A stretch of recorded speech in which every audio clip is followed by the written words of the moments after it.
एक बार की बात है, एक छोटे से गांव में गौतम बुद्ध का आगमन हुआ। गांव के लोग इकट्ठा हो गए। बुद्ध ने मुख्य 5 उद्देश्य दिए। 1. अहिंसा। बुद्ध ने कहा, अहिंसा ही सबसे बड़ा धर्म है। यदि तुम चाहते हो कि संसार में शांति हो तो सबसे पहले अपने मन और हृदय में शांति स्थापित करो। किसी को भी शब्दों से, कर्मों से या विचारों से आहत न करो। मन की क्रूरता भी हिंसा का ही रूप है।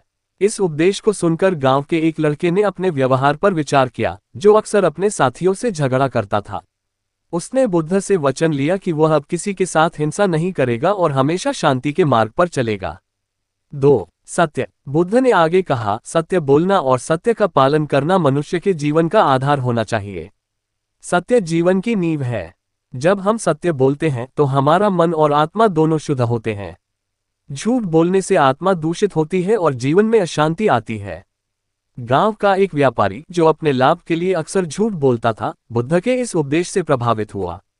उसने प्रण किया कि वह अब से सत्य के मार्ग पर चलेगा और अपने व्यापार को ईमानदारी से चलाएगा। 3. अस्तेय। बुद्ध ने कहा, अस्तेय का अर्थ है किसी दूसरे की चीज को उसकी अनुमति के बिना लेना गलत है। यह न केवल शारीरिक चोरी है, बल्कि विचारों और भावनाओं की चोरी भी हो सकती है। अपने मन को पवित्र रखो और किसी की भी चीज पर अनुचित अधिकार मत जताओ। ये सुनकर गांव का एक व्यक्ति, जो अक्सर दूसरों की वस्तुओं को चुपचाप उठा लेता था, लज्जित हुआ। उसने वचन दिया कि वह अब से चोरी नहीं करेगा और दूसरों की संपत्ति का सम्मान करेगा। 4. ब्रह्मचर्य। बुद्ध ने ब्रह्मचर्य का महत्व समझाया और कहा, अपनी इच्छाओं और वासनाओं पर नियंत्रण रखना ही ब्रह्मचर्य है।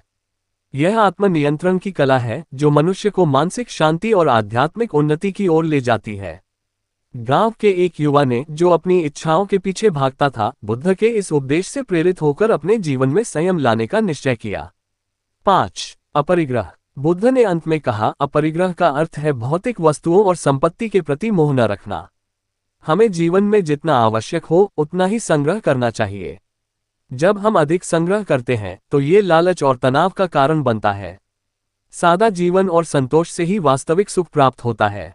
गांव के एक धनी व्यक्ति ने, जो हमेशा अधिक से अधिक संपत्ति इकट्ठा करने में लगा रहता था, इस उपदेश को सुना और समझा कि उसकी लालसा ही उसकी अशांति का कारण है। उसने अपना अधिक धन गरीबों में बांटने का निश्चय किया। निष्कर्ष, गौतम बुद्ध के इन 5 उपदेशों ने गांव के लोगों के जीवन में एक नया मोड़ ला दिया।